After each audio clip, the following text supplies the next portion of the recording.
Vale, buenas tardes, bienvenidos. Empezamos sin palabras, pero con una proyección de los cortos de los estudiantes del taller de arquitectura y cine del año pasado. Y desde ahí empezamos una reflexión sobre el hacer cine con la arquitectura. Entonces serán 9 minutos de proyección, ¿vale?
Mais aussi votre film. Que vous soyez président directeur général ou son chauffeur, technocrate, plombier zingueur,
Vale, entonces, ¿se escucha?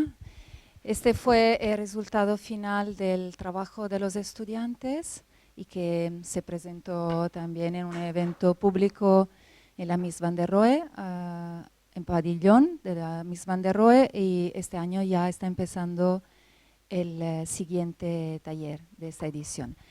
En primer lugar, agradezco a la Universidad ETSAB y especialmente a las personas de Enrique Granel y Antonio Pizza para organizar la conferencia de esta tarde.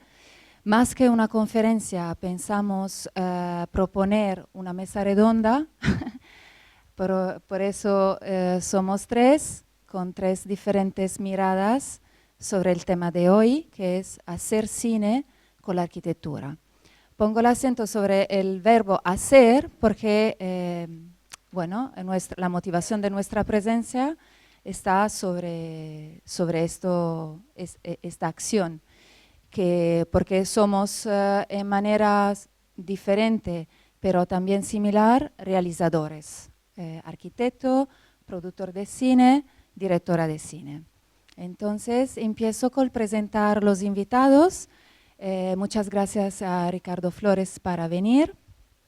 Y Ricardo Flores de Flores y Prats, un estudio de arquitectura muy conocido y también que tiene eco en el ámbito internacional con un currículum importante. Ellos están aquí porque desde hace años ya han empezado a documentar sus obras arquitectónicas a través del medio del cine. Y justamente la serie Escala 1 a 5 sobre la Sala Beckett está sobre sus obras, su obra, y vamos a presentar un episodio, un corto de esta serie hoy, esta tarde. Y aquí está Adriana Huerta, es un productor de cine y de publicidad, que también hace años enfoca su interés en el filmar la arquitectura. Y justamente fueron ellos a producir Escala 1 a 5, pero también el primer corto, de esto nos van a contar, el primer corto sobre arquitectura lo hicieron junto a Flores y Prats en el 2012. Con Taking Care of Ghosts, cortometraje también sobre la Sala Beckett, ganaron el premio Simon Architecture Living Place en el 2016. Ella es María Mauti, que es directora de cine documental, que ha realizado muchos documentales sobre música clásica y danza contemporánea para la cadena Sky Clásica desde 2003. Y luego empezó la parte de filmar la arquitectura con un primer largometraje que se llama L'Amatore, sobre el arquitecto italiano Piero Portaluppi, que ha tenido un recorrido en festivales, siendo presentado en el Festival de Locarno, que es un festival internacional importante, ¿no? Y luego con pases en Rotterdam y Buenos Aires, y aquí en Barcelona lo presentaron en la Filmoteca en el ciclo de Par amor a les arts. Y desde el año pasado, desde 2019, dirige este taller de arquitectura y cine, que este año también se desarrolla junto a la Escuela Elisaba y que tiene una presentación final de los resultados del taller, ¿no? Los cortos que hacen los estudiantes, en la Fundación Mies van der Rohe, con un evento público abierto a todo el mundo, ¿no? Bueno, por primero podéis, no hay reserva aquí, lo que quieres estar más cerca, pueden. Y también intentamos hacer como preguntas entre nosotros, pero en cualquier momento, si alguien tiene una pregunta, una curiosidad o quieres intervenir, bienvenido, ¿vale? Eso es el tema, un poco queremos compartir la reflexión de hoy. Yo empiezo con contar un poco el porqué, como directora de documentales sobre danza y música, al final empecé a trabajar sobre arquitectura y sigo haciéndolo. Y esto viene desde el descubrimiento en mi última película, como ha contado Adrián, del potencial fílmico que tiene el espacio arquitectónico. Entonces, el Amatore cuenta la historia de uno de los arquitectos italianos más importantes de los años 20 y 30, Piero Portaluppi, y por supuesto de esta época tan compleja y dramática que fue para la Italia el fascismo. Y también Piero Portaluppi fue un cineamator. Entonces mi película está compuesta en parte de su archivo en 16 milímetros inédito que grabó desde los años 30 hasta los 60. Una particularidad una característica de este archivo es pero que nunca Portaluppi grabó sus obras arquitectónicas. Entonces, cuando empecé este proceso, me enfrenté a una decisión. Había que grabar yo sus arquitecturas y con qué intención. Es desde estas preguntas, estas búsquedas, que empieza mi relación como directora con la arquitectura. Y eso significa para mí hacerse muchas preguntas. Por ejemplo, ¿qué papel tiene la arquitectura? ¿Qué tipo de personaje es dentro de una narración fílmica? Y puede tener un poder evocativo, en este caso para mi película, de llamar el pasado en el presente, entonces de evocar lo que no se ve, tiene ese potencial y cómo realizarlo. Y sobre todo, otra pregunta muy importante, ¿qué importancia tiene el sonido en la filmación de un espacio arquitectónico? Y también el montaje, ¿no? Que en alguna manera es, ya seguro que os frontaste con el mismo tema, ¿no? El montaje es construir otra vez, diseñar otra vez la arquitectura a través de sus diferentes puntos de vista. Entonces vamos, y esto fueron las preguntas y frente a un sujeto que es un sujeto para el cine bastante especial, porque si el cine por definición es imagen en movimiento, aquí estamos frente a un personaje que está inmóvil. Entonces esto para mí, que ya había trabajado, pero muchos años con un sujeto totalmente diferente, porque mi sujeto antes eran los cuerpos en movimiento en el espacio.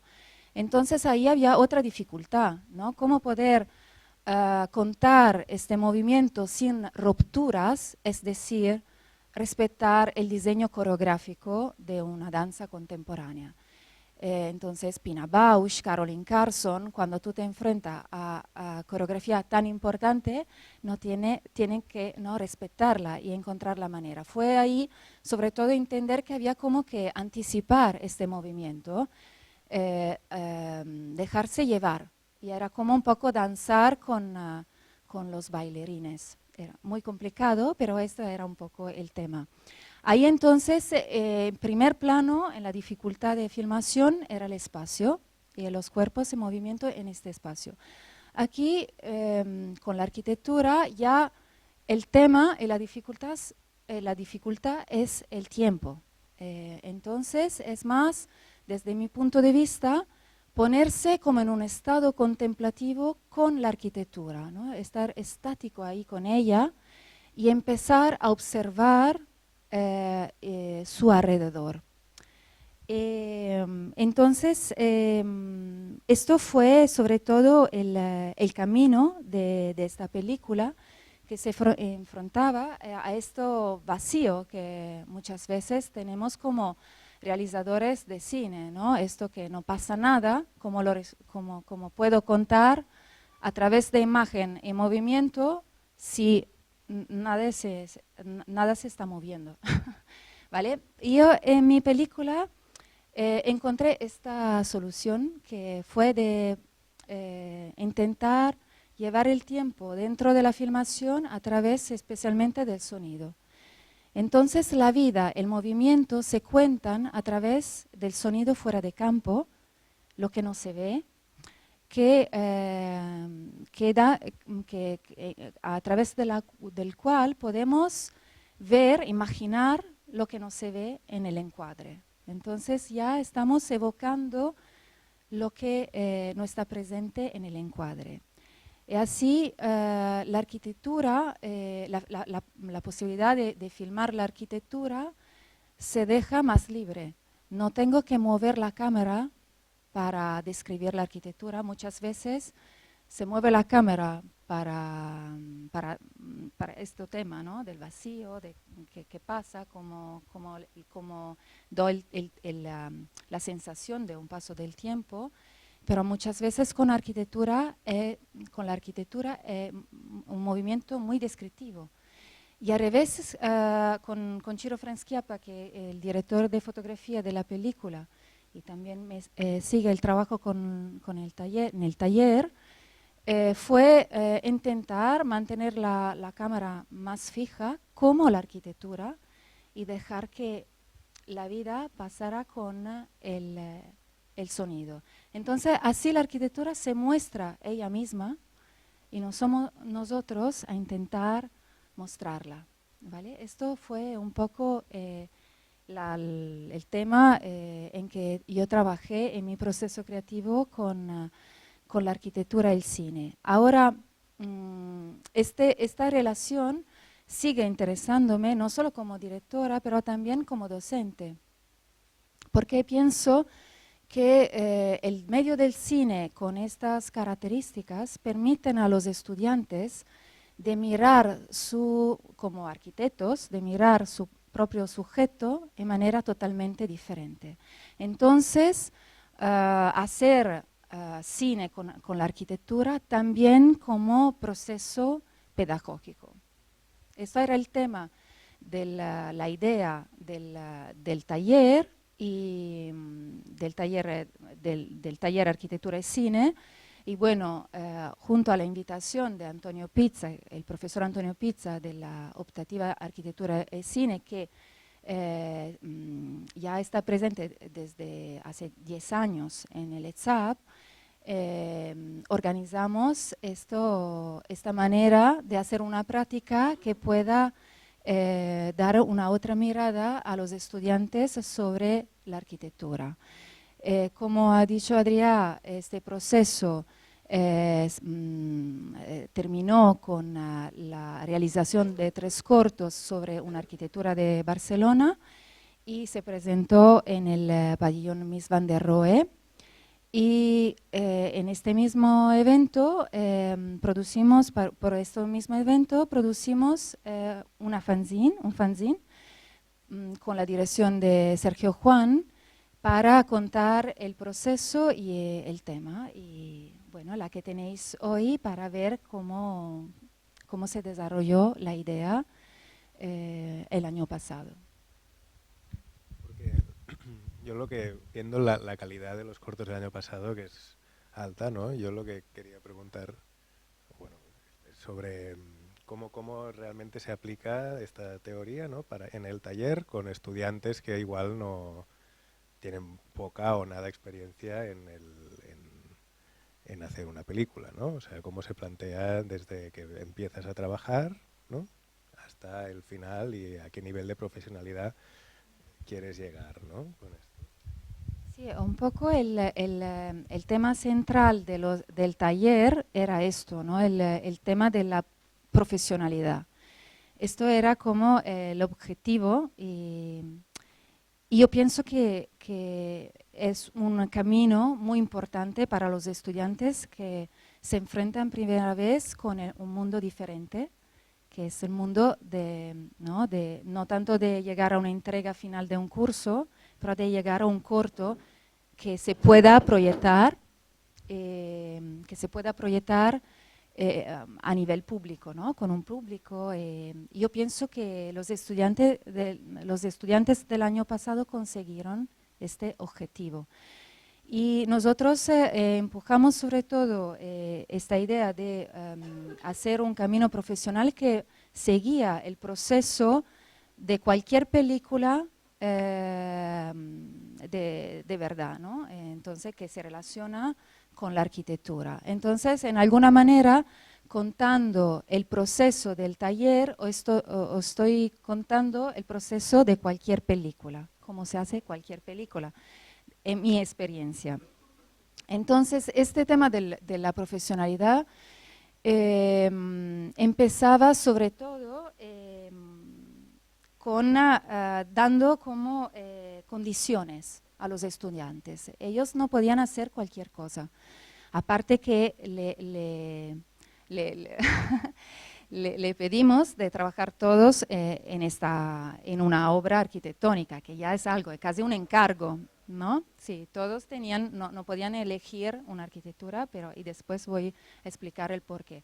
Pero también tenían condiciones, por ejemplo, técnicas, ¿no?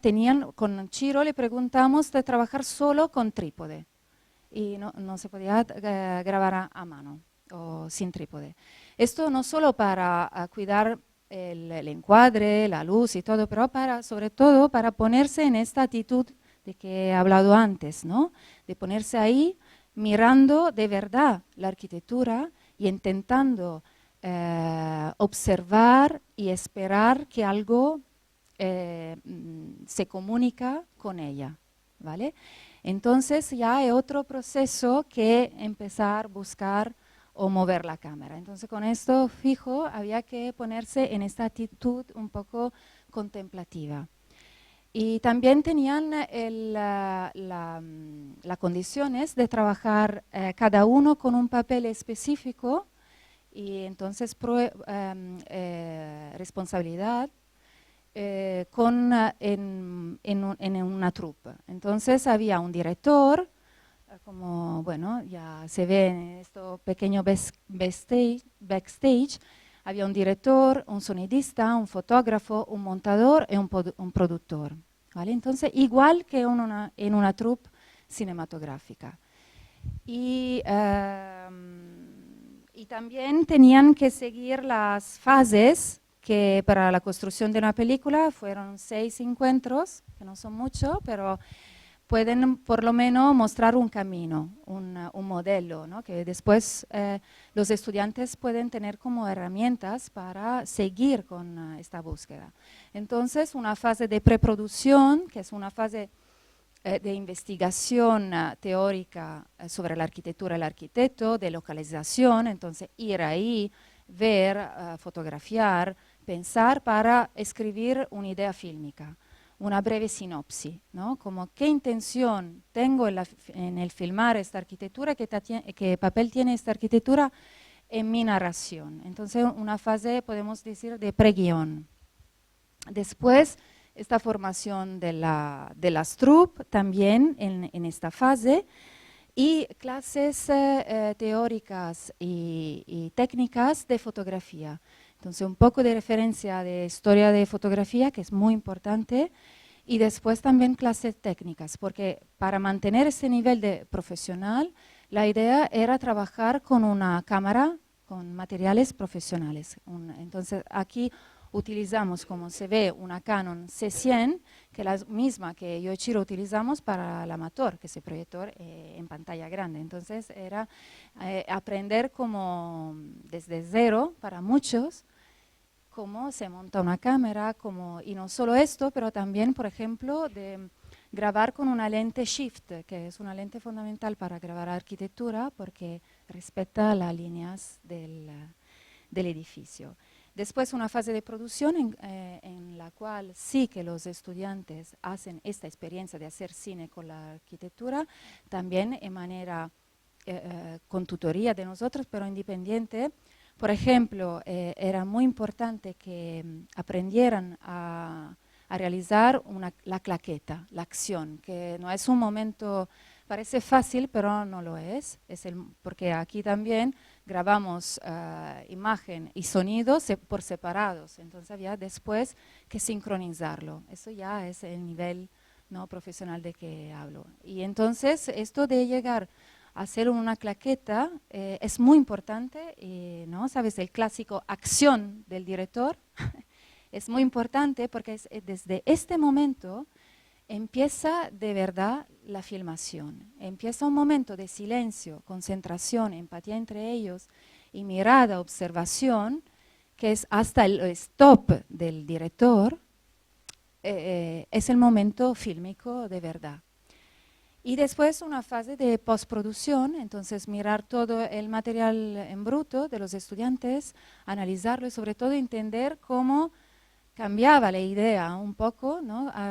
Respecto al encuentro con la realidad, porque siempre esto va a pasar sobre todo con cine documental, donde se puede escribir antes, pero se escribe mucho el guión después en montaje. Entonces desde ahí empezar con la edición de los cortos, el montaje de los cortos.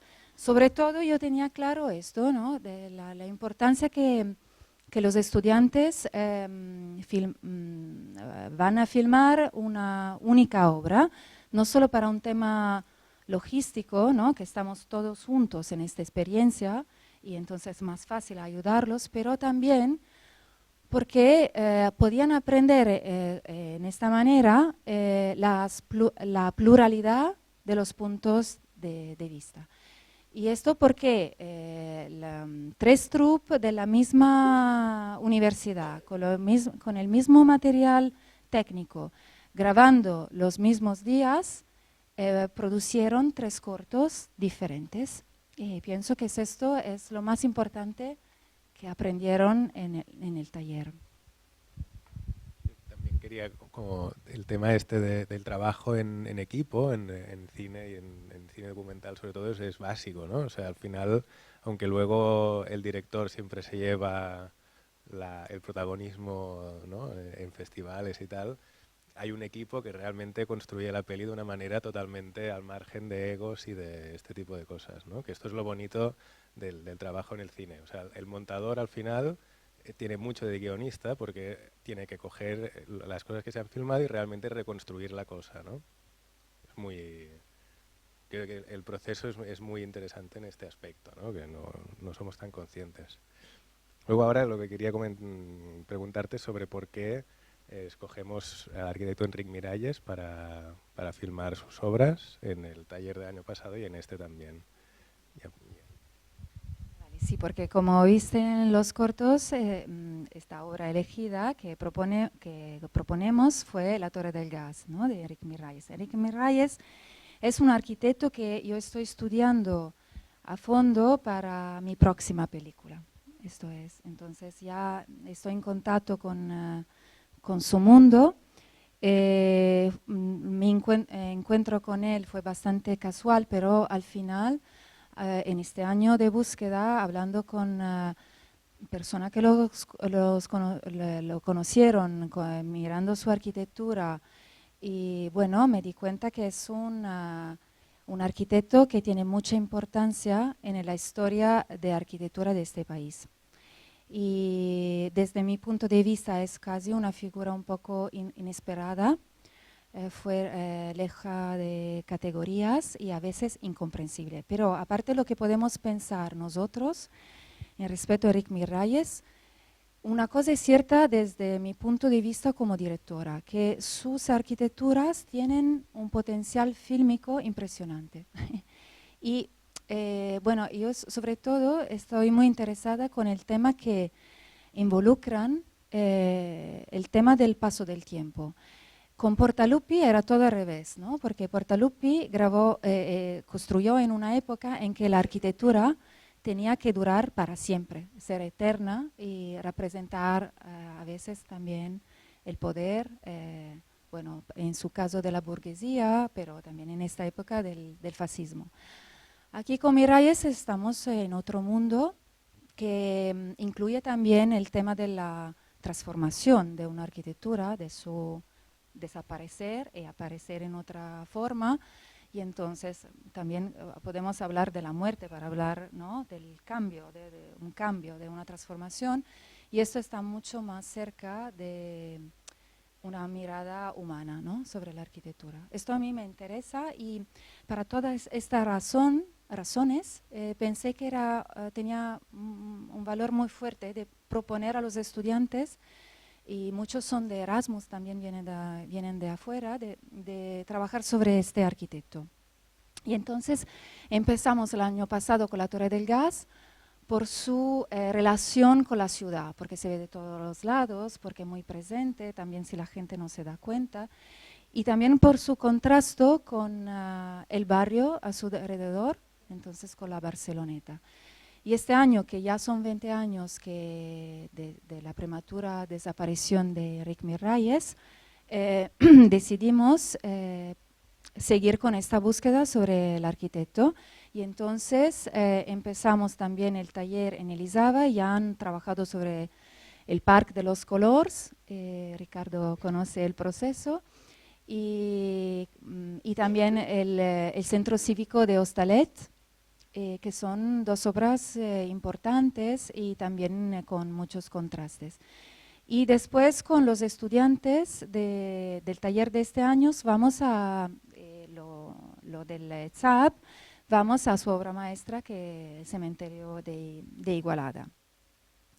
Y este año también vamos a poner en diálogo Miralles con Fellini, porque su película de referencia era Roma, del grande director italiano. Entonces son dos artistas muy diferentes, pero quizá tienen una mirada similar sobre la realidad. Esto es lo que nos vamos cuestionando con los estudiantes.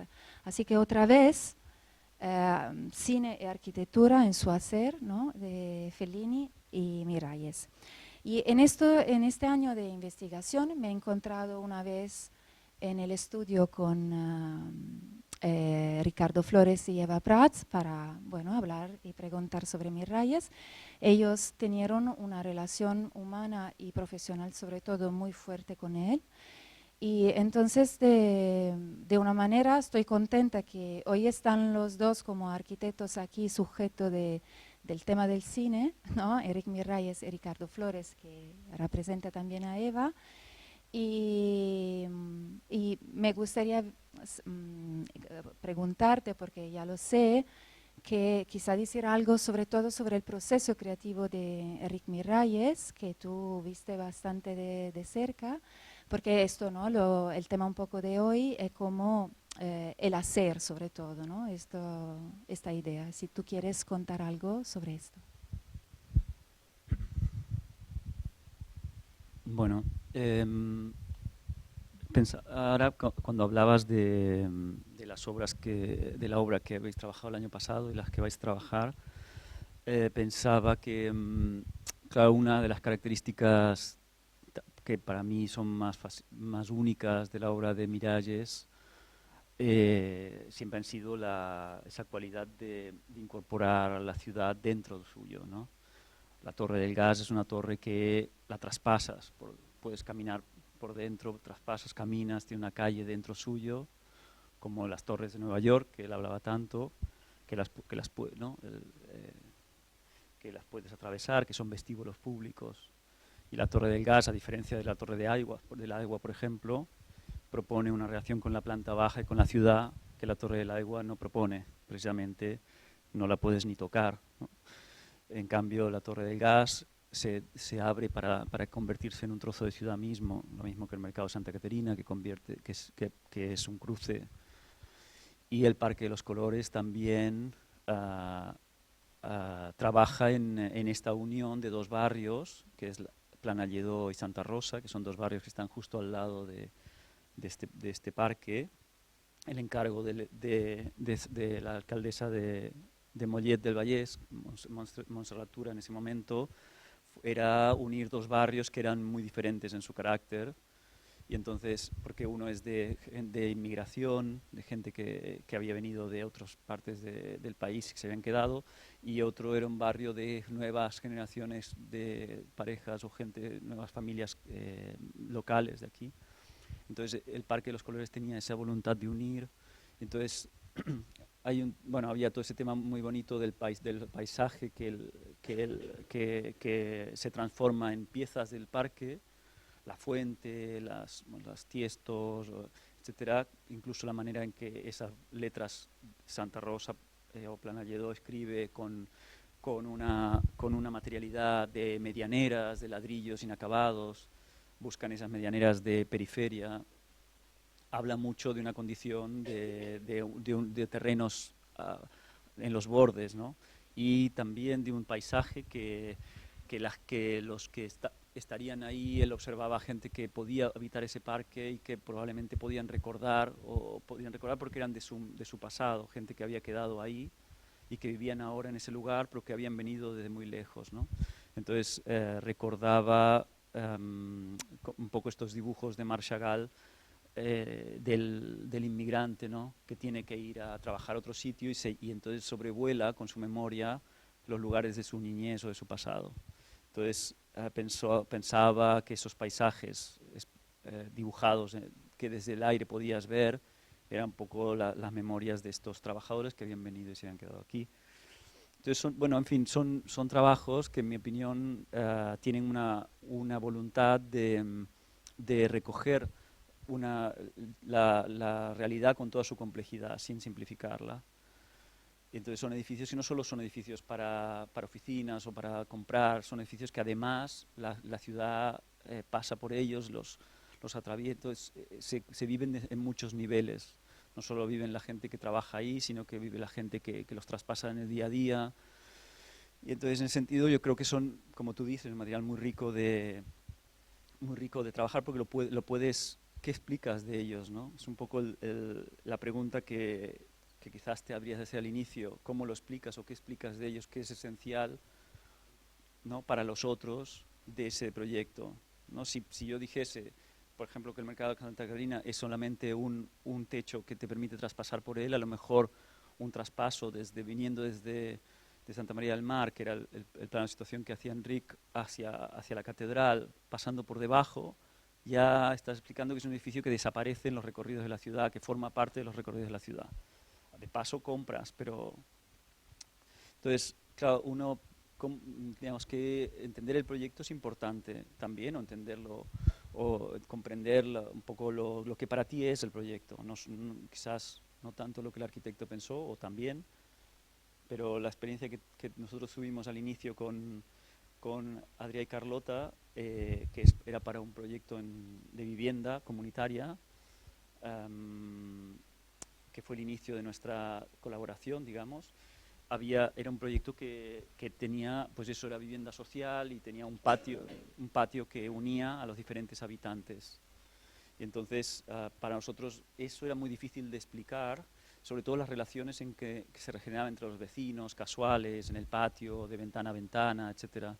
Y entonces, aún haciendo dibujos, aún haciendo maquetas, es una condición de la vida del edificio que no puedes explicar si no es probablemente con una cámara. O nosotros pensamos que no lo podíamos explicar, que necesitamos ese documento también para completar la explicación del proyecto.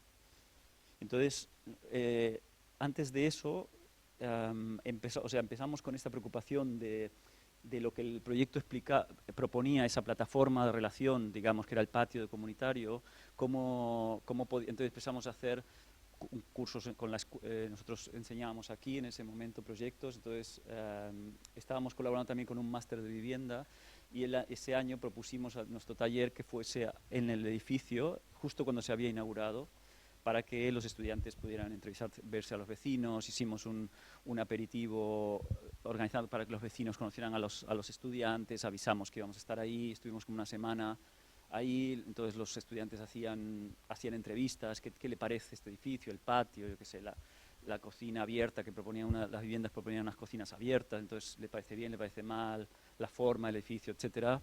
Y entonces pues los vecinos se atrevían y hablaban y comentaban.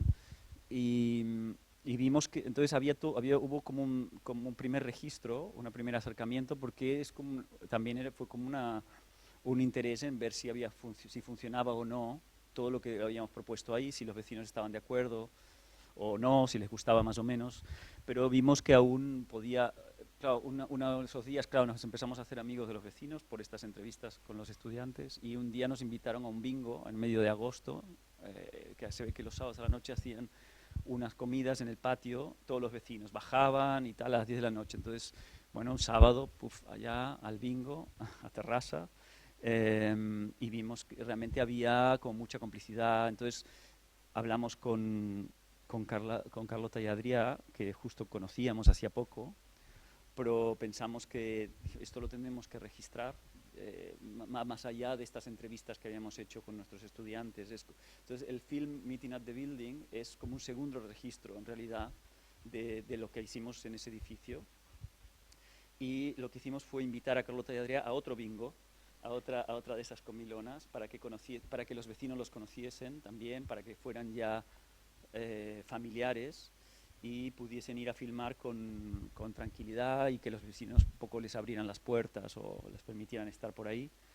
Y entonces, bueno, lo que pasaba también con Adrià, yo creo que hay una condición también necesaria, que era que nosotros confiábamos mucho en su... Tiene que haber como una complicidad estética o de mirada o algo que te parezca que confías en que los que van a ir a filmar van a atrapar un poco lo que hay ahí o algo, ¿no? Va a haber un material interesante. Sin embargo, nos propusimos no explicarles nada de lo que nosotros queríamos que pasara en el film. Queríamos que ellos fuesen con total libertad y que lo que encontrasen lo atraparan. Entonces, lo que es bonito de para nosotros, o útil de este documental, es que atrapa un día de la comunidad en el patio, etcétera, un poco de lo que decía de las obras de Miralles, ¿no? O sea, si tú tuvieras que explicar el edificio ese, se explicaba con un día viendo a los vecinos que entraban, salían, hablaban, etcétera, había toda una pequeña narración. Si tuviese explicado una obra del parque, ¿cómo la explicarías? ¿Es un día ahí o qué? ¿No? O sea, yo creo que una de las cosas cuando uno como arquitecto pide a alguien de cine, que le explicas 4 cosas, pero entonces esta persona que va, digamos, que toma, ¿no?, del proyecto, cómo lo explica, ¿no? Sí, para nosotros la invitación esta para hacer este corto fue muy, muy motivante, porque muy rápido ya pues esto hubo una conexión que no es muy habitual tampoco, ¿no? O sea, pasa, pero bueno, que aquí hubo una conexión buena, y entonces a partir de ahí fue muy, muy, muy motivante esto, que nos explicaran las cosas que se daban en ese edificio, y al ir y ver por la noche esto, un día de agosto, participar en un bingo, conocer todos los vecinos, y vimos que realmente los vecinos se habían apropiado mucho del edificio, estaban viviendo ahí de una manera como muy plena, ¿no? Y disfrutando de la arquitectura, aunque tenían muchas quejas y todo. O sea, son estas cosas que genera un interés que no es puramente publicitario, digamos, ¿no? O sea, que entonces para nosotros fue como una oportunidad, que es una cosa que en 2012 tampoco se había hecho tantísimo, ¿no? Que yo creo que desde entonces ha habido cada vez más, de hacer una película independiente, ¿no? O sea, que se pueda ver en un festival de cine normal, sin que el público sea arquitecto, y que pueda generar un interés como cortometraje cualquiera, ¿no? Que entonces, o sea, la gracia era que nosotros podíamos explicar una historia que pasaba en una arquitectura, eso da una unidad ya espacial a la película, le da lo viste, ¿no? Pero la historia en sí ya es interesante de por sí, ¿no? O sea, no vamos a hacer una película sobre la arquitectura de una manera así aséptica y sin la parte más cinematográfica, ¿no? Que es la parte narrativa, que te va a llevar a una empatía con personajes, que te va a llevar a toda una serie de conexiones, que es lo que esperamos en una película, ¿no?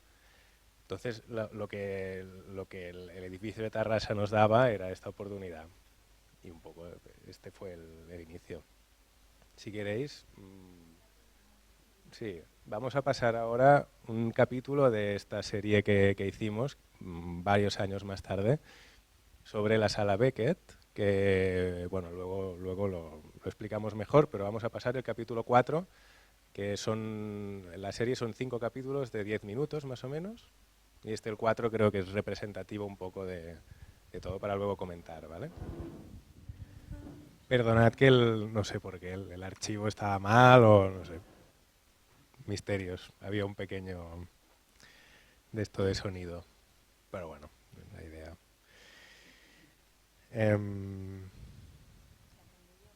Sí. Vale. Antes de saber si alguien quiere preguntar algo. Vale, para ahora seguimos, pero sería interesante abrir un poco el diálogo.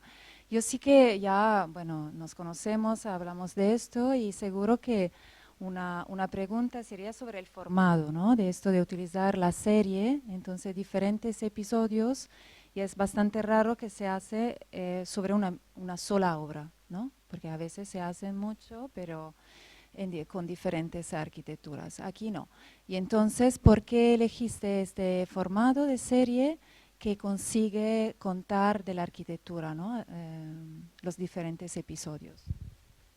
Bueno, el tema de los formatos y las plataformas y esto es como muy... un poco depende es algo que tiene que adaptarse a la historia que quieras contar, ¿no? Porque yo creo que, y más ahora que hay cantidad de plataformas, que si online, televisión, igual puedes pensar cómo explicar una arquitectura solo con un canal de Instagram o haciendo unos cuantos stories y ya está. Tampoco, igual no te hace falta hacer un corto o un largo o una serie, ¿no?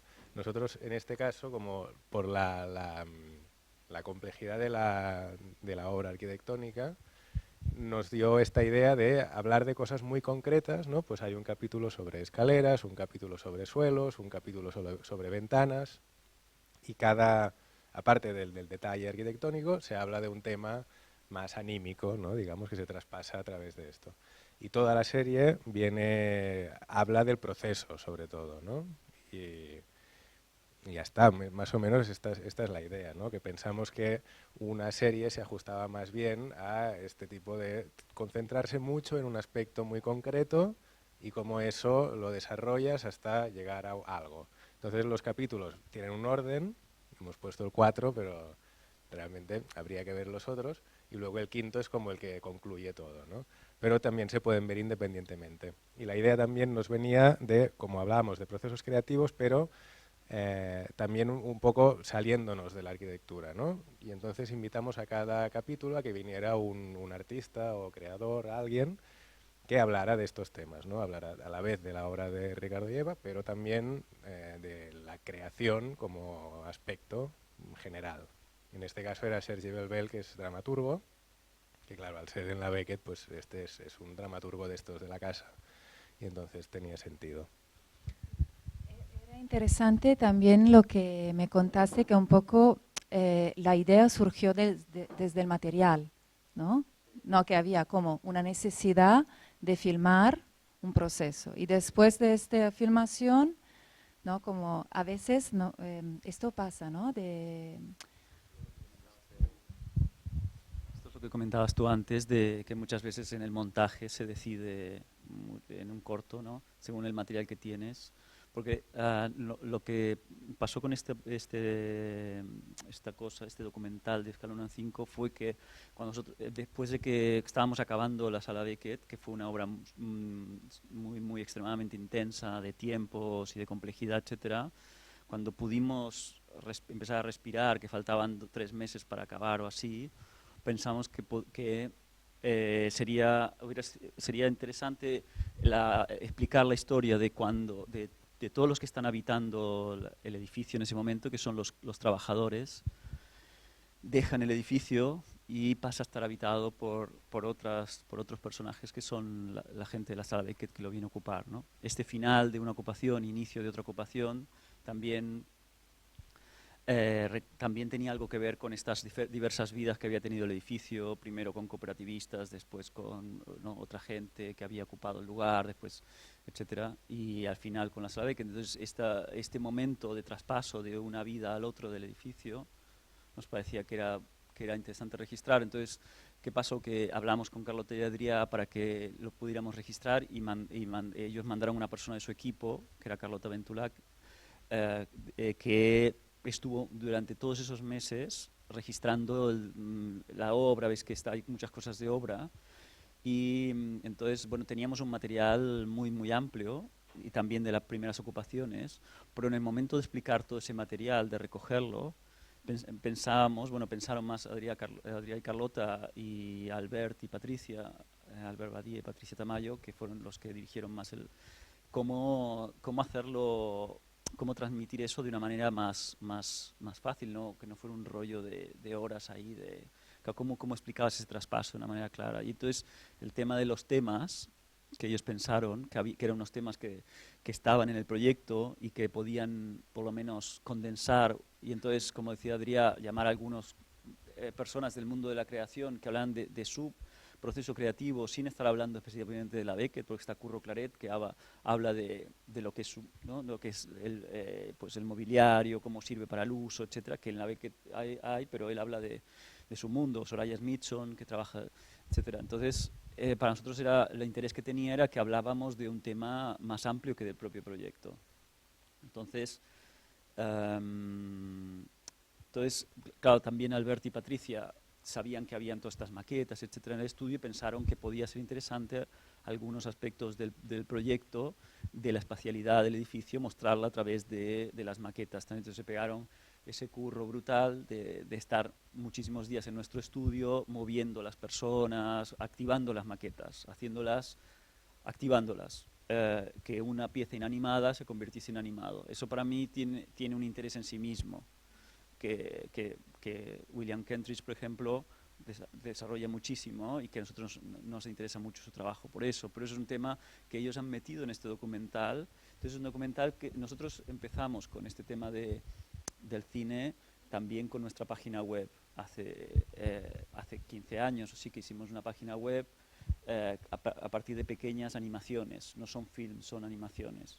Porque activamos material que está en el estudio, que todos ellos en movimiento o conectados explican una narración de cada proyecto. Entonces tú entras a la web y muy corto, en 2 minutos, un pequeño animación tiene que explicar de qué va el proyecto, mezclando dibujos, maquetas, la realidad, es un poco el proceso, ¿no? Y entonces el tema del film, en el caso de Meeting at the Building, el de Terrassa, tiene otro carácter, tiene el carácter este que hablábamos antes, de ver esta relación entre personas.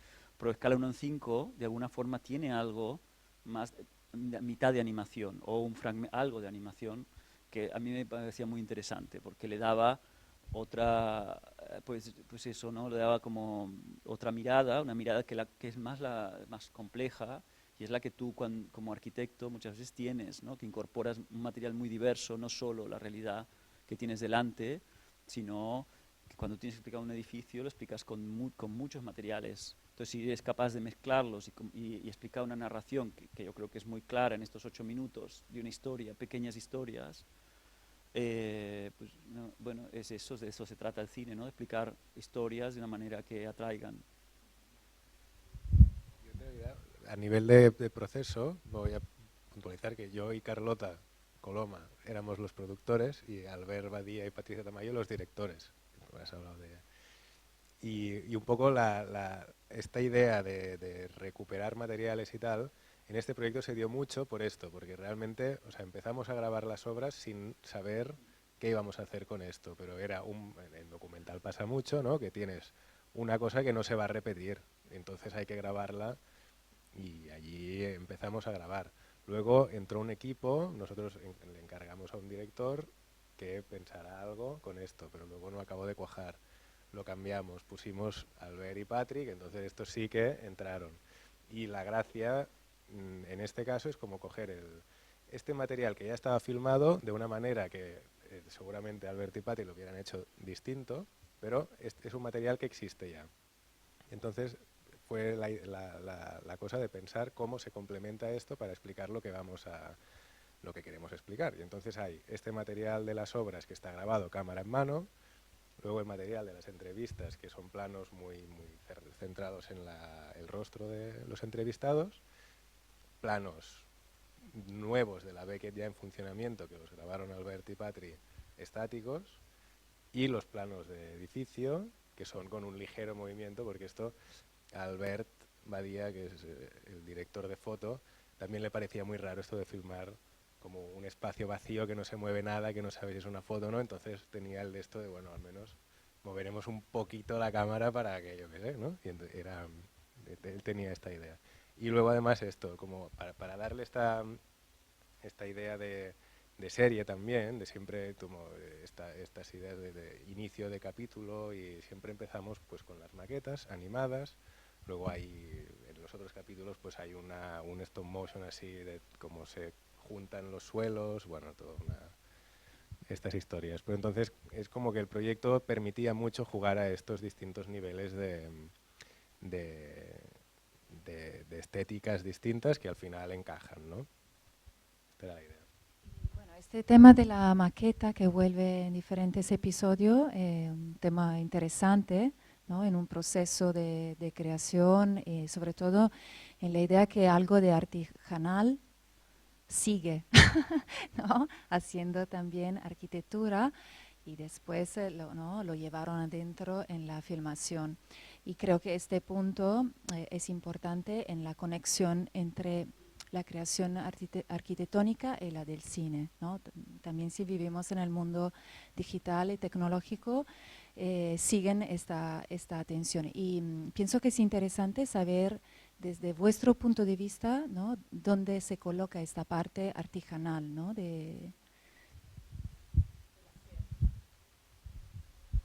Bueno, yo creo que en esta serie ver un poco el estudio en funcionamiento, las maquetas, habla de quizás del tiempo de reflexión de la obra, ¿no? Yo creo que acerca más a todo este mundo que normalmente no se ve, es como un backstage de la obra, ¿no?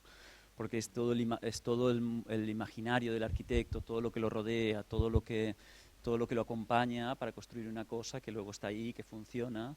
Pero me parece que si tú, quiero decir, es una opinión parcial incluso, pero yo creo que si solo explicas el edificio hay muchas cosas que a lo mejor, bueno, sí, está muy bien, hay mucho mundo ahí, pero hay muchas cosas que para mí son muy interesantes, que es esa otra vida que hay detrás de todo lo que vemos del edificio, y que yo creo que filmando el estudio, las maquetas, etcétera, se ve también, aparece, ¿no? Entonces completa un poco la idea del edificio. También pasaba que en la sala Beckett es un mundo de creación y de procesos y de fabricar y de gente que hace cosas con las manos y que son así, ¿no?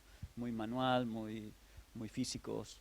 Y entonces también ha habido en ese sentido que yo creo que traslada este ver las maquetas, etcétera, le da como también un poco la atmósfera de lo que es el lugar, aunque tú no ves a los teatreros ahí construyendo, pero ves cómo se construye el edificio y ves las maquetas, etcétera. Yo creo que en eso funciona muy bien.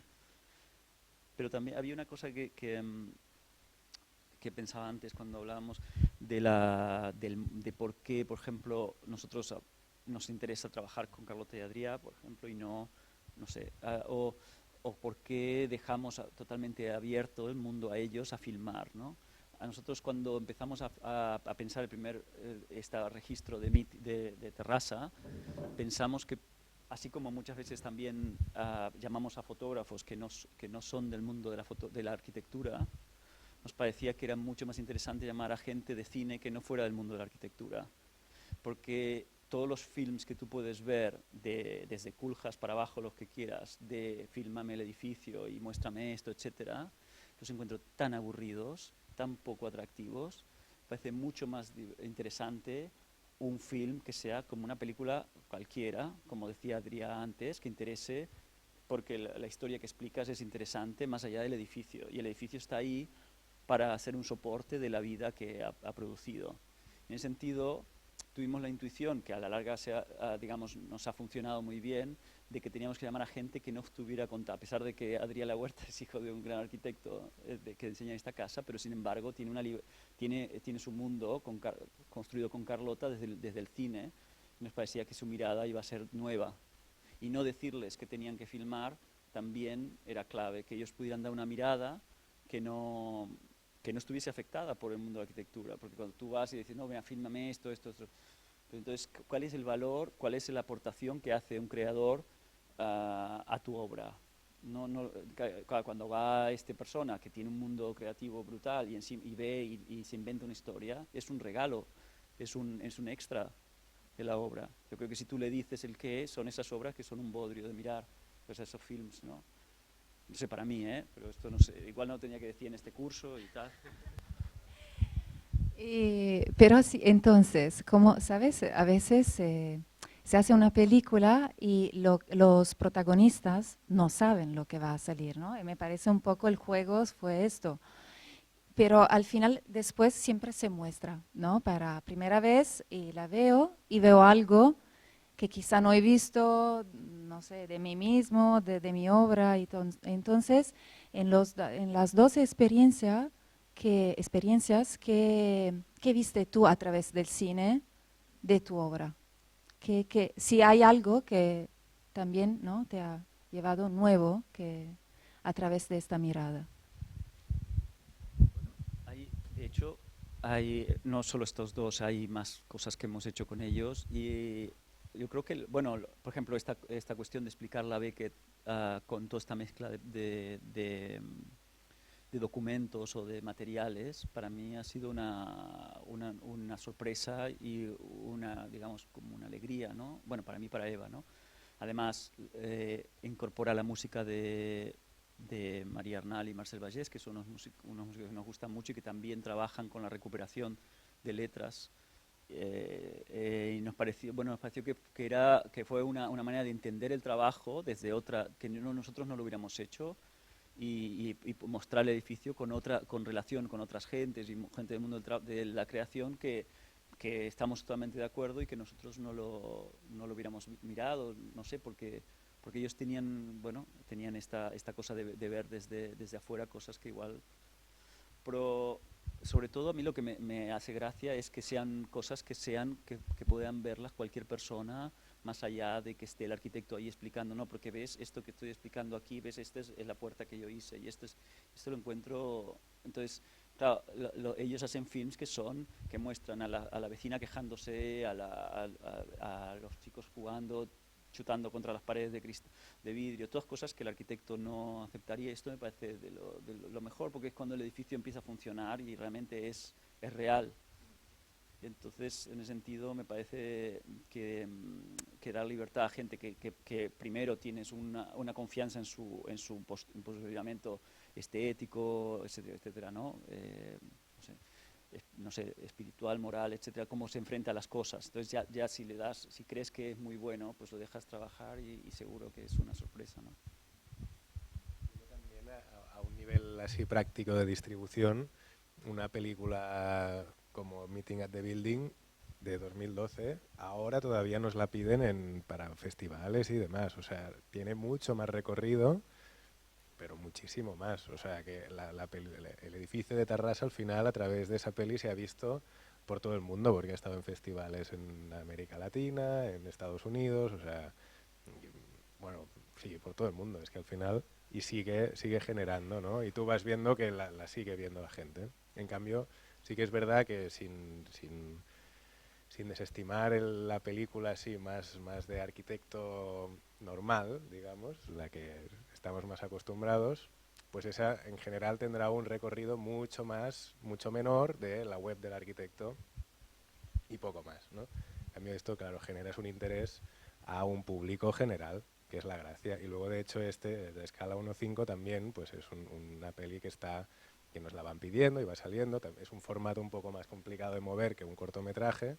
pero bueno, está ahí, se puede ver online, en una plataforma de pago, pero sí, que bueno. Vale, ¿tenéis preguntas? Si no, algo... Sí, muy bien, hay un estudiante.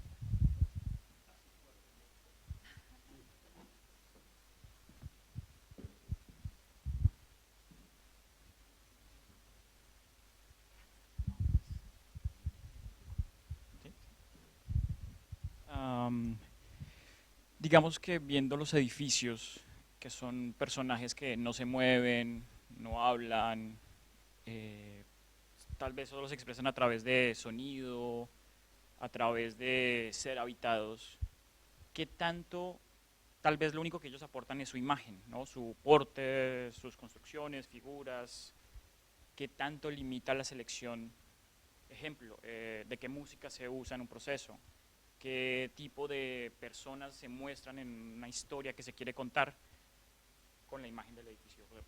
como con lo único que ellos pueden aportar, ¿qué tanto limita ese proceso de selección de elementos que comportan la historia? Pues limita muchísimo, claro, o sea, porque es esto, o sea, igual hay que pensar, o al menos es lo que intentamos, ¿no? Cuando construyes una película es pensar en qué es lo que necesita la película. Entonces, igual el edificio no se explica al 100%, seguro, porque es que, o sea, para explicarlo al 100% hay que hacer una clase, digamos, es otra cosa, ¿no? La gracia es ver lo que la película necesita que se vea. O sea, igual un edificio, pues la historia que genera solo pasa en el exterior del edificio y nunca vas a ver el interior. Y ya está, pero la película funciona. Entonces, si funciona la película, ya lo tienes. Luego, claro, la persona que lo mire con un interés arquitectónico va a ir más allá. O sea, de hecho, con una peli que estamos terminando ahora, es lo que nos ha pasado. O sea, con la gente que le enseñamos la película, aún no se ha estrenado, ¿eh? Pues la gente que tiene un cierto interés en esto, entonces va a buscar, va a mirar los arquitectos en la web, va a mirar cómo son los planos, va a mirar todo, o sea, la planta, todo, lo va a ver. Pero de cara a la película, pues bueno, no tiene que ser una cosa explicativa y fácil, pues, bueno, porque es que entonces el problema es que entonces ya estás como añadiendo cosas que seguramente a la narrativa le van a perjudicar. Y entonces la peli ya no va a estar tan bien y no va a tener el recorrido que podría tener, ¿no? Desde mi punto de vista, por ejemplo, cuando trata la historia de un arquitecto, más que una obra sola, es siempre la selección, ¿no? Hay que seleccionar. Esto es muy importante porque cuando ya quiere hablar de todo, es otro camino, es como, ¿no?, hacer una publicación, pero el cine sí que siempre necesita un punto de vista y una selección muy fuerte. Y entonces hay que renunciar y también decir, esto es más importante para lo que quiero contar y ir abandonando idea.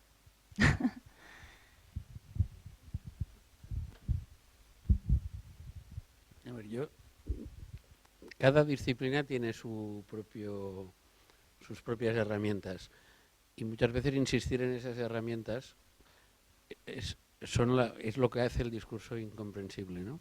Entonces yo creo que lo que a mí me gusta de lo que hacéis es de que incorporáis la dimensión que la arquitectura tiene que tener en el siglo XXI, que es su relación con la vida. Es decir, incluso en esta escuela todavía se da mucho el proyecto como ordenación de la vida, ¿no? O sea, como ordenación de la vida y como poco problema de arquitectura para que sea más fácil construir, más fácil de pensar, etcétera. En la arquitectura de Enric Miralles o en la arquitectura de Flores y Prats, esa arquitectura no es para ordenar la vida, sino para hacer visible la vida.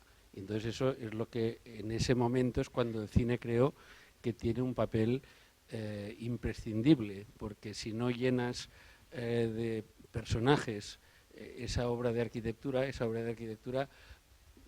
sigue estando en los parámetros de la disciplina y entonces no se hace comunicable. Entonces yo creo que eso es el asunto del que estáis tratando vosotros y yo creo haber entendido eso. Sí, bueno, no era una, no era una pregunta tuya, pero sí, absolutamente. Yo creo que es es lo que intentaba decir antes, que yo creo que es el mayor interés para mí, pero quizás salir de nuestra disciplina y ver lo que incluso fotógrafos de otro mundo pueden hacer fotos del trabajo tuyo con todos los defectos, las no sé qué, y eso es lo más divertido, ¿no? Es que si no, claro, es lo que dice Enric, ¿no? Yo creo que si no, ya lo sabes. Entonces, si es autocomplaciente la película y el reportaje, pues no tiene... La gracia precisamente de incorporar gente de otras disciplinas es que tenga una mirada nueva sobre tu trabajo. Yo creo que es lo que nosotros pensamos en el cine, ¿no? Que ellos iban a aportar una cosa que nosotros no podíamos mirar o no seríamos capaces. Pero sin embargo sí que teníamos la intuición de que teníamos que explicar toda la vida que pasaba ahí porque el edificio proponía una comunidad. Entonces la gracia era que esa comunidad, si se había formado o no, hacerla visible. Entonces es lo que decía al inicio, ¿no? Si vais a hacer un trabajo sobre Miralles, ¿qué propone el proyecto? ¿Qué está haciendo? Entonces, si coges eso en el documental, en el corto, pues lo tienes, ¿no? Yo creo que los documentales también, si son capaces de explicar en muy poquito tiempo la esencia ¿no? de qué hace este edificio o ese lugar para la ciudad. Y entonces esto le interesa a cualquiera, yo creo. ¿Quieres hablar así?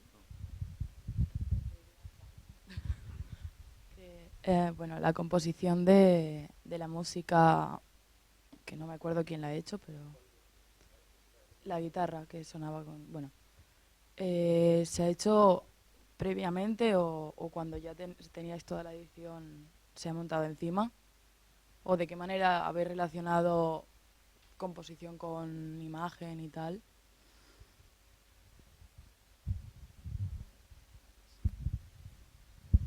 En este caso se cogieron canciones que ya estaban grabadas de María Arnal y Marcel Vallès, porque de hecho eran unos personajes que nos planteamos entrevistarlos también en uno de los capítulos, porque también trabajan esta idea de apropiar cosas anteriores, ¿no? y como reciclarlas para una nueva creación. Y es muy interesante el proceso que tienen. Pero entonces, no sé, al final, en lugar de entrevistarlos, decidimos incorporarlos en todos los capítulos con canciones. Y nos cedieron la música, ¿no? Y entonces en cada capítulo hay una canción distinta y la entradilla, que siempre es la misma, que también es suya. Pero se puede trabajar de las dos maneras, ¿eh? O sea, en otras películas sí que montamos todo con muchas veces un montador trabaja con una música de referencia, que no es la música que va a ser para nada, pero eso ayuda como a tener un ritmillo, ir montando, y cuando ya está todo tal, esto se lo pasas al compositor y el compositor compone, y esto también pasa.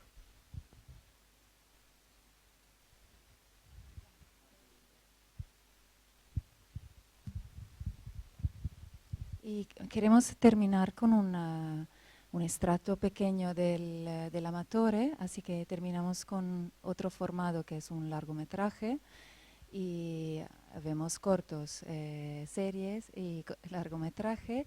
También hay este elemento interesante que la película no solo habla sobre un arquitecto, pero también el arquitecto era cinemator, entonces utilizaba la cámara como amateur para mirar la realidad a su alrededor. Entonces miramos como un pequeño trozo y después si hay otras preguntas, y si no ya nos saludamos, ¿vale?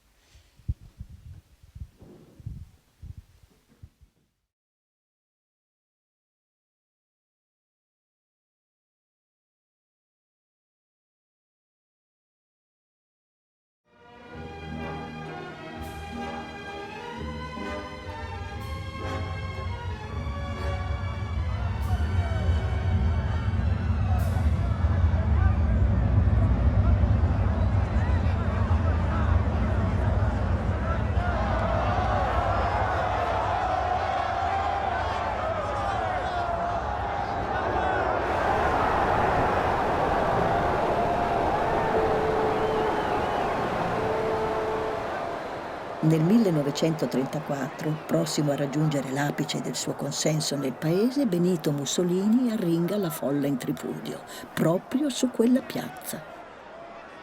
Portaluppi è lì, da cineamatore come sempre. Ci consegna un duce inedito e inaudito, filmato di spalle, di sghimbescio, un duce quasi ignorato, confinato nel retroscena di se stesso.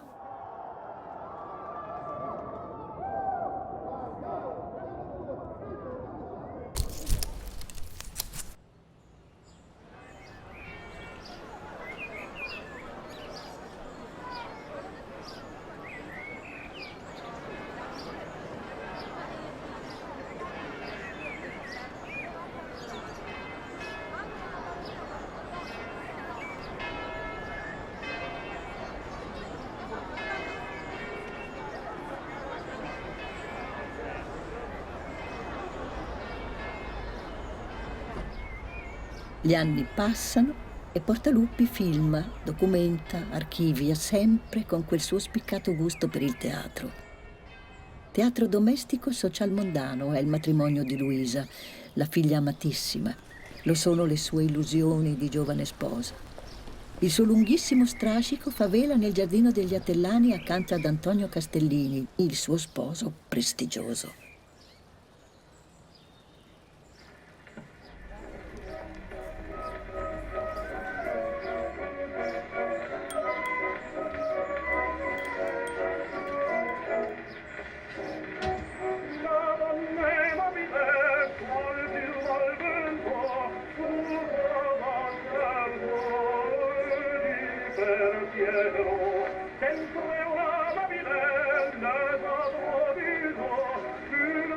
Intanto il figlio Oreste studia ingegneria, ma appare solo per un istante nelle pellicole del padre, anche in questo giorno memorabile. Eppure Portaluppi pensa a lui per il futuro del suo studio. È tutto sempre teatro, immobilizzato dall'occhio amatoriale dell'uomo con la macchina da presa.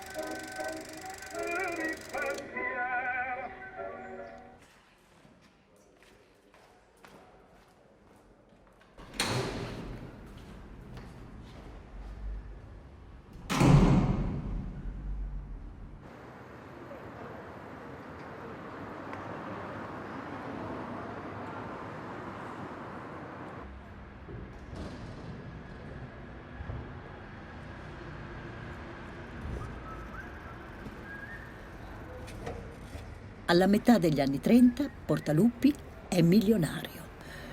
Può realizzare un sogno, costruire una casa che porti il suo nome. Trova un terreno libero vicino alla casa degli Atellani e da zero tira su i muri. La battezza Casa d'Appartamenti Portaluppi e al piano terra vi colloca il suo studio, eccentrico e articolato, che occupa l'intero basamento ai due lati dell'atrio d'ingresso.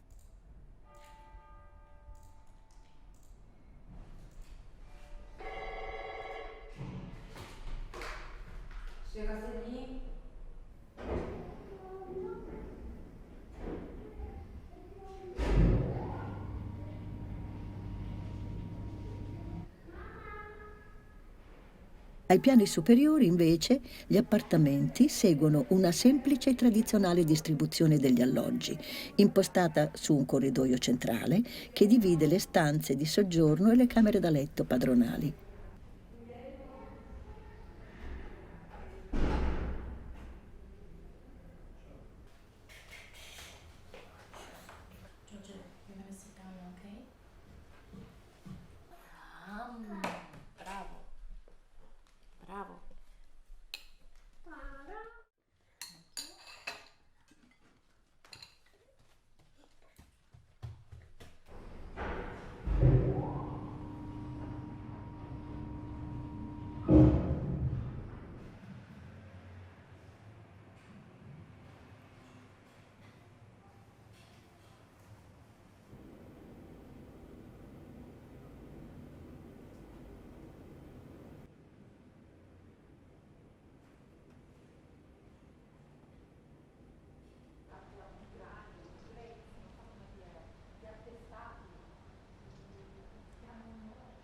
Secondo alcuni si tratta del suo capolavoro, un connubio tra le linee pulite del razionalismo e l'estro sontuoso del decorativismo, tra diletti d'amatore e fastidiose necessità, tra arte e contingenza.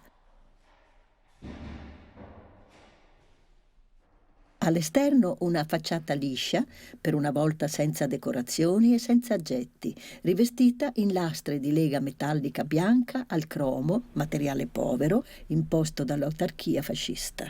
All'interno, però, per contrappunto anche cromatico, marmi policromi e pregiati. Nascosto dietro una parete, perfino un prezioso mobile bar a ribalta, da snudare per gli incontri con le amanti.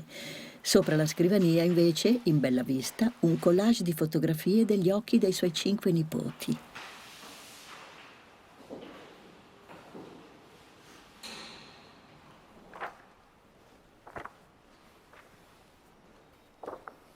Qui, oggi, È raccolto il suo archivio. Sono sparite le amanti e gli occhi dei nipoti, ma restano a centinaia i disegni a mano, le caricature, le collezioni, le cartoline da tutto il mondo, gli anagrammi, i registri dei conti, le statistiche e i diagrammi osservati, calcolati e compilati sulla vita e sui costumi di Don Pedro Puerta López. Una vita in numeri e varie amenità, fino al calcolo di ciò che ho mangiato in un anno, di come ho trascorso il tempo nell'anno 1905.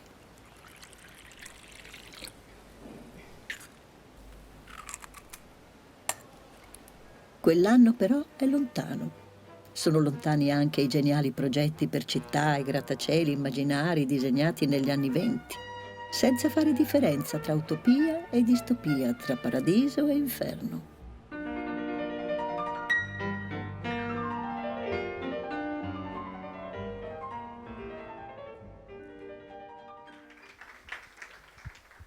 Vale, esto era un pequeño extracto de la película.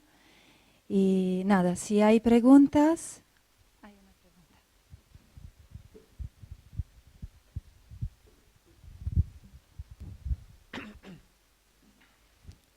pregunta. Bueno, quería preguntarles primero, se me hicieron muy interesantes las dos perspectivas que nos dieron no de estas, de las pasadas, de cómo llegaron a ver la arquitectura y la vida dentro del cine. Por una parte, una me recordó mucho hablaban de cómo dentro de la arquitectura tiene que existir esta vida, esta presencia del humano.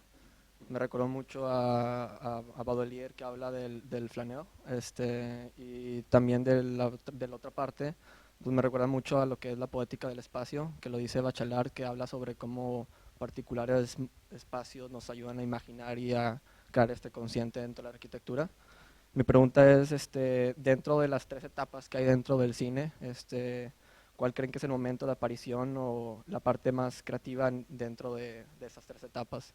O sea, porque está la preproducción, que pues nosotros como arquitectos nos inspiramos mucho y nuestras ideas y conceptos nacen de esa investigación. Está también la parte del durante, que es, bueno, yo como Cuarón en Roma, que todo nace a partir de la memoria y en el momento de la película. O si es la postproducción, que como Orson Welles dice que pues el arte del cine nace de la edición.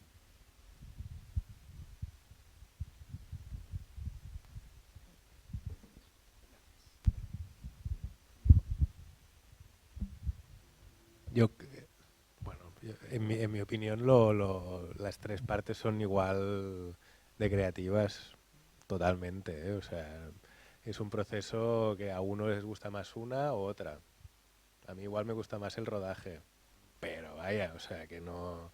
Y luego la edición es una maravilla. Además, o sea, cuanto más rico es cada proceso y más se implica la gente en cada proceso, y el director realmente se lo pasa bien en todos los procesos, es cuando la película más gana. O sea, la idea, y esto es que pasa en todas las películas, es que una vez tenemos el guión, luego se rueda otra cosa y luego se monta otra cosa todavía.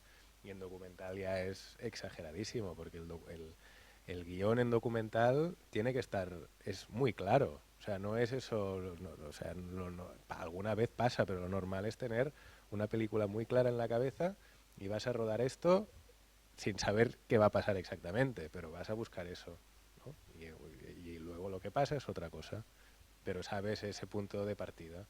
Y luego en montaje todo vuelve a cambiar, porque ahí se trabaja con muchas horas de material y se trabaja. Estoy de acuerdo. Hay un tema de tiempo que es muy diferente.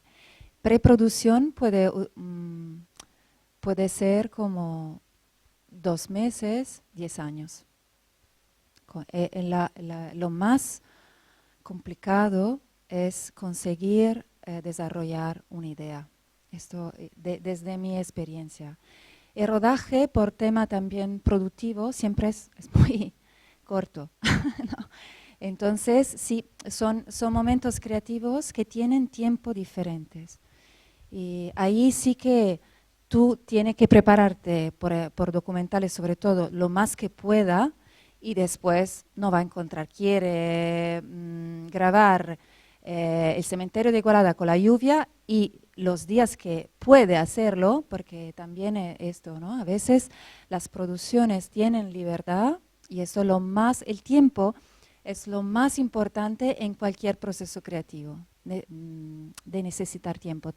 También si a veces lo de no tenerlo ayuda, ¿no? A no perderse, porque a veces esto ¿no? de la idea y le doy la vuelta y se va y vuelve y le dejo demasiado tiempo y como pierde su frescura, que también esta intuición inicial muy fuerte, que uno ya ahí entiende que hay una necesidad, ¿no? Que hay algo, y después mucho tiempo, yo pienso, mi película primera vez que vi todo el archivo y cuando empecé a desarrollar la idea de esta película, de la última idea entonces, pasaron 10 años.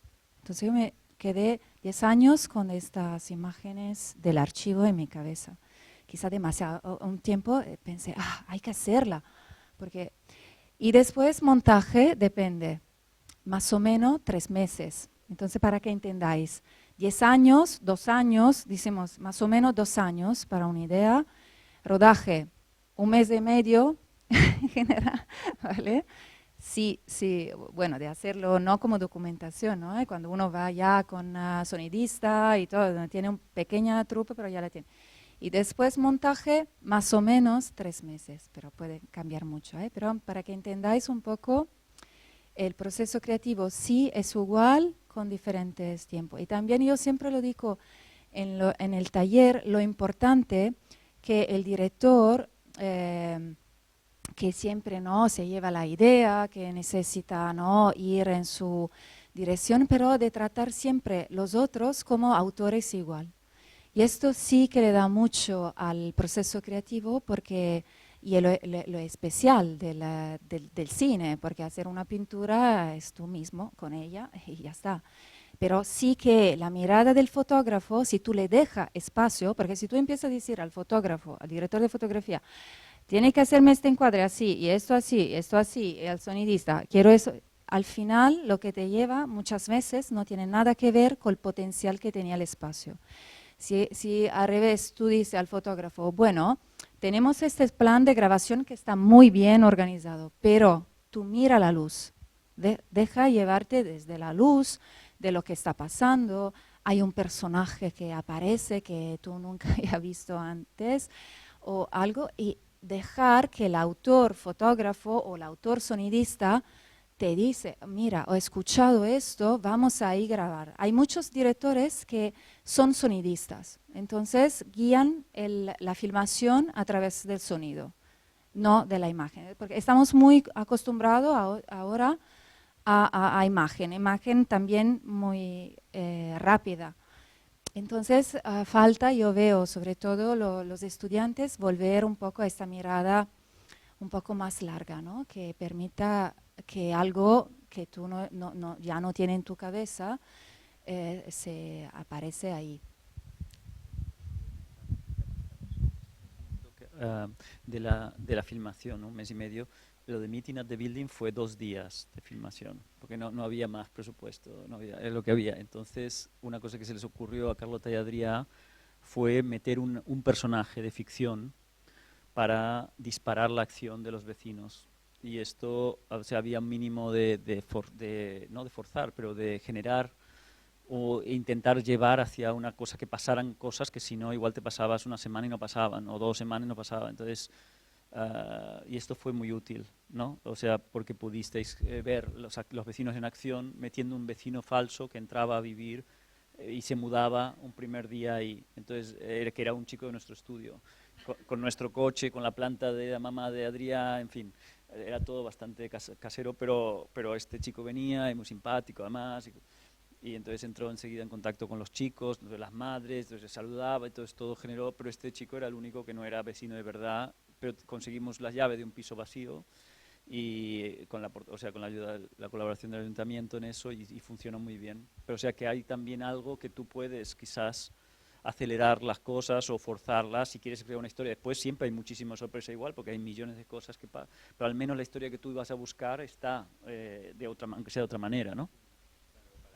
En un caso así, que sabes que son 2 días de rodaje, claro, no puedes arriesgarte a ir ahí con la cámara y, pues no, antes hay un trabajo bestial de contactar con los vecinos, saber quién estará, quién se va a implicar, quién va a hacerlo, explicarles, queremos grabar este momento, que saléis a hablar, que luego bajáis a tomar unos churros abajo, y luego, y la idea fue esta, ¿no? El arranque, pues poner un personaje de ficción, pero que esto no pasa nada, o sea, Orson Welles también, bueno, quiero decir que todo el mundo lo hace y no pasa nada, o sea, tampoco hay que volverse loco con el documental de que tiene que ser todo real y no puedes tocar nada, o sea, hay gente que trabaja así, es súper respetable, pero tampoco hace falta, o sea, se puede hacer todo. Luego también tú comentabas esto del el director sonidista, que estoy hablando de cine documental, ¿no? Porque a un nivel cuando se trabaja ficción siempre todo son unos ritmos como muy estándar, eso sí que normalmente son como 4 semanas y no hay manera, o 6, y no se va más allá seguro, y eso se ha acabado y se ha acabado. En documental todo es un poco más flexible y pasan estas cosas de que el equipo son 3 personas y las 3 personas están totalmente metidas en todos los procesos al final, o sea, la compenetración que se genera entre el director de foto y el director en documental tiene que ser brutal, porque es que si no, o sea, eso no hay quien lo aguante, porque estás pendiente de que pasen cosas también. Entonces es muy importante. Sí, el tema de la puesta en escena, ¿no? Que hay en documental también. Por ejemplo, la película L'Amatore termina con la familia que mira las películas. Entonces nosotros vemos el retrato de la familia y detrás hay... Y fue primera vez que los de la última generación vean las películas del archivo de Portaluppi, del abuelo, ¿no? Y entonces fue una construcción. Pero yo siempre pienso que esto no ayuda mucho cuando no hay poco tiempo, que también cuando yo grababa por danza eran 2 días, ya está. Entonces ya no había visto la coreografía, tener que ir ahí e intentar, ¿no? Bueno, cuando uno hace un largometraje a veces tiene más tiempo, pero si esto de el proceso creativo, muchas veces el tiempo te ayuda también, ¿no? Que no tiene mucho tiempo a construir algo. Siempre en el documental, en respeto a la ficción, que no tenemos actores, ¿no? Porque en ficción hay que tener muy buenos actores y es como si fuera realidad. En el documental no tenemos actores, entonces al final encontrar la manera de hacer puesta en escenas auténtica. No tiene que ser reales, ¿no? Pero que mantenga, porque ¿no? Es una construcción en la realidad. Entonces, esta es la dificultad que, ¿no? Uno tiene de construir en documental.